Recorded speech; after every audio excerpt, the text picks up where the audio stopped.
Samantala mga kapuso, mataas po ang banta ng daluyong o ng storm surge sa ilang bahagi ng Northern Luzon dahil po yan sa Super Typhoon Nando. At ayon sa Pag-asa, ay posibleng umabot sa mahigit 3 metro ang taas ng daluyong sa ilang coastal areas ng Batanes, ng Cagayan, pati na rin po sa Ilocos Norte. 2.1 naman po sa ibang bahaging coastal areas ng Cagayan, Ilocos Norte at Ilocos Sur, habang 1 to 2 meters naman sa ilang baybayin ng Ilocos Norte, pati na rin po ng Ilocos Sur. Pinaghahanda naman sa torrential rains o yung pinakamatitinding ulan dulot ng Super Typhoon Nando ang Batanes, Cagayan, Ilocos Norte, kasama po dyan Ilocos Sur, Abra at ang Apayao. Intense rains naman po sa La Union, Kalinga at Isabela.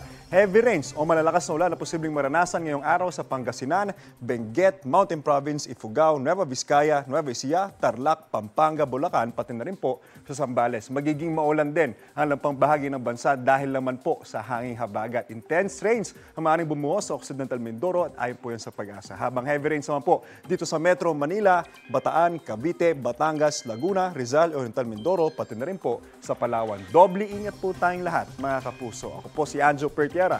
Know the weather before you go. Para mag-safe lagi, mga kapuso.